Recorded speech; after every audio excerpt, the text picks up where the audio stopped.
Merhaba değerli izleyiciler. Uzay zamanı dokusunu ve aynı zamanda kuantum mekaniğinin ve genel göreliliğin nasıl birleştirebileceğine ilişkin fikirleri merak mı ediyorsunuz? Doğru yere geldiniz. Yüksek enerji fiziğinde yolculuk yaparken, sicim teorisinin esrarengiz dünyasını çözerken ve ekstra boyutları keşfederken bize katılın.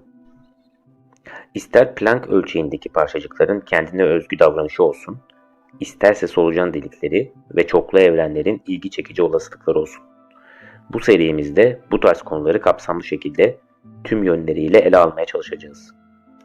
Evrenimizi yöneten temel kuvvetlerden, anlayışımızın sınırlarını zorlayan en son teorilere kadar her video, kuantum ve kozmik alemlerde bir maceradır. Kuantum yerçekimi, kuantum mekaniğinin ilkelerini genel görelilik ilkeleriyle uzlaştırmayı amaçlayan teorik fizikte derin bir sınırı temsil eder. Buradaki zorluk, modern fiziğin bu iki temel direği arasındaki tutarsızlıklarda yatmaktadır.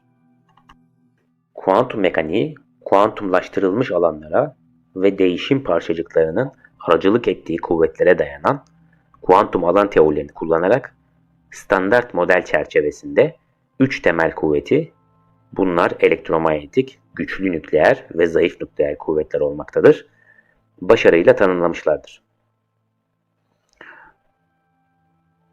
Buna karşılık genel görelilik yer çekimini uzay zamanın kütle ve enerjiden kaynaklanan eğriliği olarak açıklar. Bu yer çekimi kuvvetinin doğal olarak kuantum alan teorisi çerçevesine uymadığını göstermektedir. Çünkü genel görelilik geometrik bir teoridir. Bu teorileri birleştirmekteki zorluklar birbiriyle çelişen temel varsayımlardan ve matematiksel formalizmden kaynaklanmaktadır.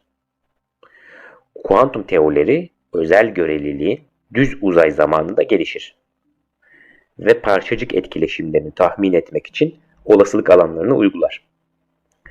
Tersine genel görelilik, kuantum olgusunun olasılıksal doğasını birleştirmenin net bir yolu olmaksızın kütle ve enerjinin varlığına yanıt veren dinamik bir uzay zaman dokusu öncülüğünde çalışır. Sicim teorisi ve döngü kuantum çekimi gibi bir kuantum çekim teorisi geliştirme girişimleri, uzay, zaman ve madde anlayışımızda radikal revizyonlar önermektedir. Örneğin sicim teorisi, parçacıkların nokta benzeri değil, titreşimleri farklı parçacıklar olarak ortaya çıkan tek boyutlu sicimler olduğunu öne sürüyor. Bu teori doğal olarak bir kuantum yerçekimi parçacığı olan gravitonu içerir. Ancak matematiksel tutarlılık için ekstra uzaysal boyutlar gerektirir. Döngü kuantum yerçekimi, uzay zamanın kendisini nicelemeye çalışarak farklı bir yaklaşım benimsiyor. Uzayın bir kumaşa dokunmuş ayrı döngülerden oluştuğunu öne sürmekte ve bu da uzay zaman dokusunun taneli bir yapıya sahip olduğu bir teoriye yol açmaktadır. Kapsamlı teorik gelişmelere rağmen kuantum kütle çekimine dair deneysel kanıtlar hala elde edilmesi zor bir konu olarak durmaktadır. Planck ölçeğini araştırmak için gereken enerjiler, ki burası kuantum kütle çekim etkilerinin önemli hale geldiği yerdir, mevcut deneysel yeteneklerin ötesindedir. Doğrudan gözlemsel verilerin eksikliği, farklı kuantum kütle çekim teorilerinin tahminlerini test etmeyi ve karşılaştırmayı zorlaştırmaktadır.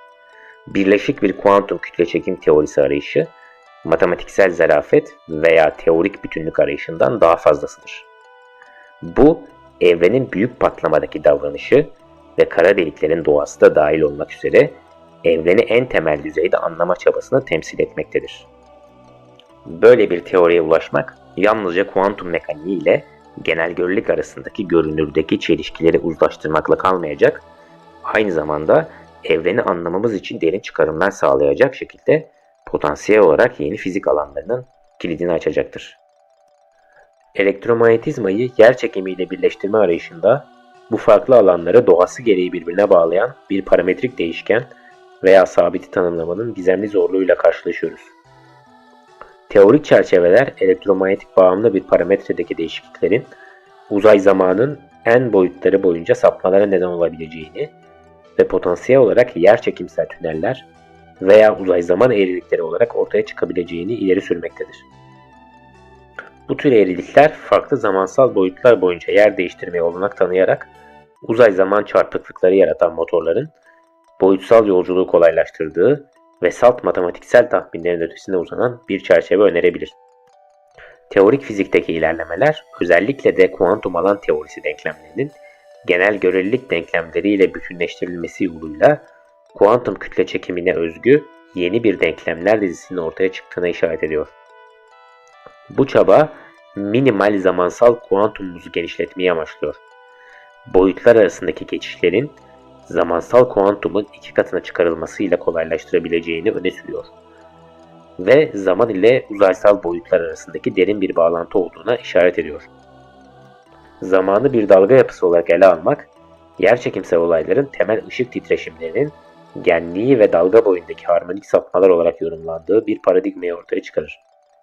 Bu perspektif, yerçekimi dalgalarını uzay-zaman sürekliliği ile vakum enerjisinin zamansal akışı arasındaki derin bir karşılıklı bağlantıyı yansıtan manipüle edilebilir elektromanyetik alanlar olarak ortaya koyar.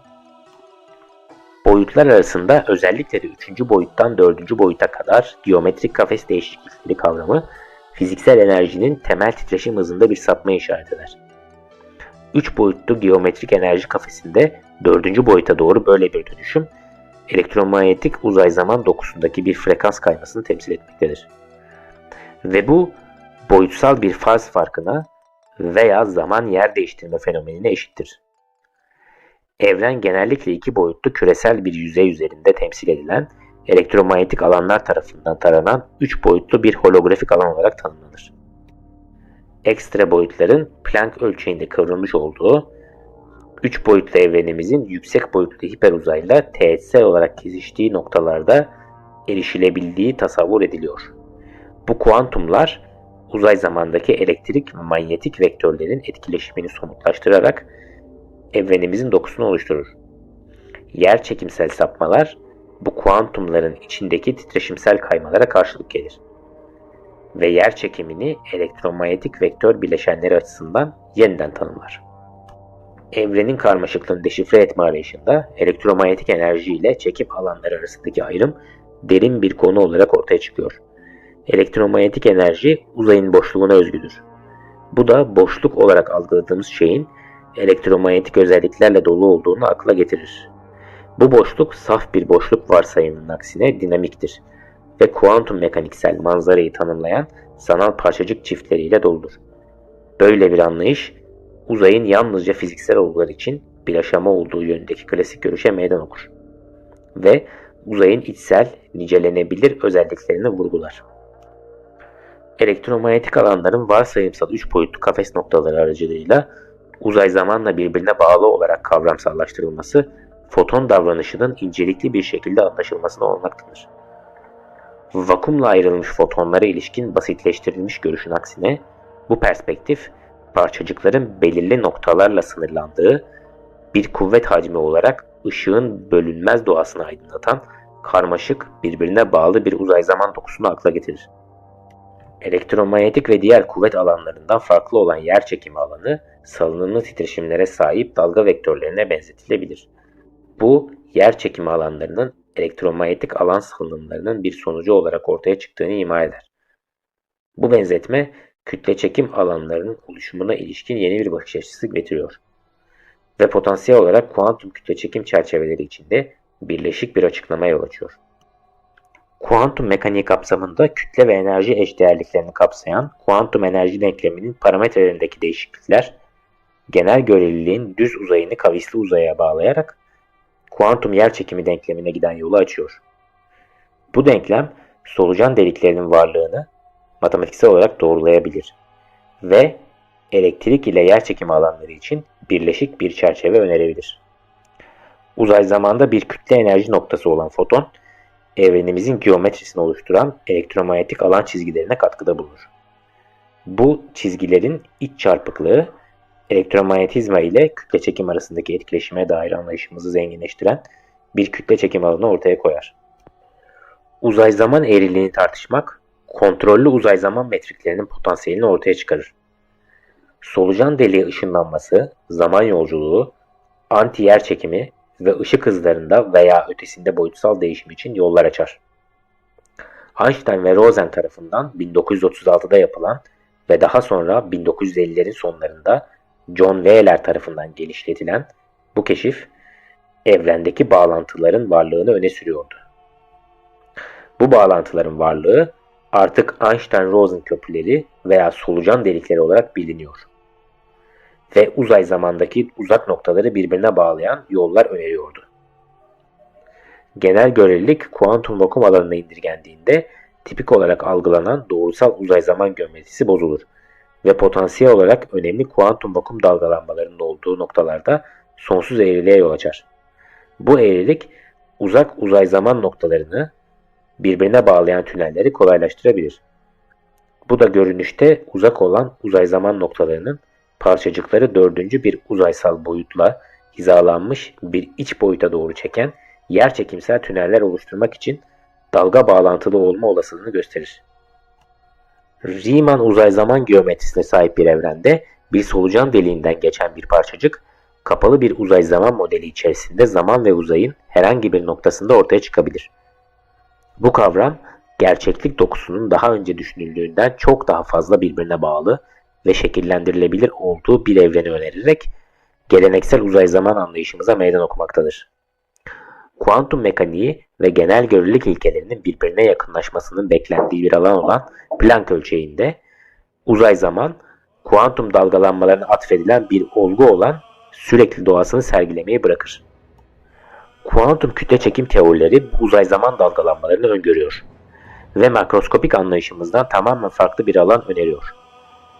Planck ölçeği genel görelilik ve kuantum mekaniği tarafından dikte edilen geleneksel uzunluk ve zaman kavramlarının çöktüğü ve bizi uzay zamanın temelinde kuantize edildiği bir rejime ettiği bir eşiği temsil ediyor. Weyl tensörü aracılığıyla ifade edilebilen uzay zaman eğriliği ikili bir perspektif sunar. İlk olarak genel göreliliğin temel taşı olan maddenin uzay zaman üzerindeki etkisini ele alıyor. İkincisi, Alman matematikçi Hermann Weyl öne sürdüğü gibi uzay zaman eğriliği maddeden bağımsız olarak ortaya çıkabiliyor.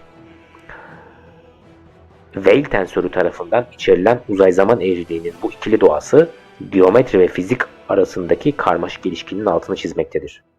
Burada maddenin yokluğunda bile yerçekimi dalgaları boşlukta yayılarak uzay zaman dokusunda dalgalanmalar yaratabilir. Kuantum teorisi boşluğun boş olmaktan çok uzak olduğunu ortaya koyuyor. Bireysel olarak gözlemlenemese de gözlemlenebilir evreni kolektif olarak etkileyen sanal parçacık çiftleriyle doludur. Boşluğun bu dinamik yönü klasik anlayışımıza meydan okuyor ve gerçekliğin kuantum temellerinin altını çiziyor. Gözlemsel kanıtlar ve göreli modeller sınırları olmayan küresel bir yüzeye benzeyen kapalı bir evrende yaşadığımızı göstermektedir. Bu topoloji zamanın doğası ve zaman yolculuğuna izin verecek kapalı zaman benzeri eğrilerin olasılığı hakkında derin soruları gündeme getiriyor. Uzay zamanın topolojisini anlamak, zaman yolculuğunun mümkün olup olmadığını belirlemek için çok önemlidir. Bu da geometri, fizik ve evrenin temel doğası arasında derin bir bağlantı olduğunu gösterir. E eşittir h çarpı f, yani enerji eşittir Planck sabiti çarpı frekans denklemiyle özetlenen ışık titreşimleri uzay zamandaki kütle enerji eşdeğerlik noktaları olan fotonları temsil eder. Bu kavram düz geometrinin her fotonik noktanın zaman dalgalarının genlik ve salınım hızının senkronizasyonu ile karakterize edildiği ve uzay zaman dokusunda eş zamanlılık ve tutarlılık sağladığı fikriyle uyumludur. Düz uzay zaman geometrisinin temel bir yönü olan eş zamanlılık, noktalar arasındaki zamansal faz farkları tarafından bozulur ve uzay zaman eğriliğine veya bükülmesine yol açar. Bu eğrilik kütle ve enerji yoğunluğundaki faz farkları tarafından oluşturulan karşılaştırmalı uzay zaman alanlarından kaynaklanmaktadır. Uzay zamanın Planck ölçeğinde araştırılması, fizikteki temel kavramların yeniden değerlendirilmesine davetiye çıkarmaktadır. Bu da evrenin yapısının geometrik ve kuantum mekaniği ilkelerinin karmaşık bir etkileşimi tarafından belirlendiğini göstermektedir. Önümüzdeki zorluk bu içgörüleri teorik fizikteki en derin çabalardan biri olmaya devam eden tutarlı bir kuantum yerçekimi teorisine entegre etmekte yatmaktadır. Evren 4 temel kuvvet tarafından yönetilmektedir ve standart model yerçekimi dışındaki her şeyi birleştirir. Deneylerle kapsamlı bir şekilde doğrulanmasına rağmen standart modelin yerçekimini haiz tutması, özellikle evrenin oluşumu ve kara deliklerin doğası ile ilgili kritik soruları cevapsız bırakmaktadır. Bu boşluk, evreni kavrayışımızı geliştirmek için kuantum kütle çekimi teorisinin gerekliliğinin altını çizmektedir.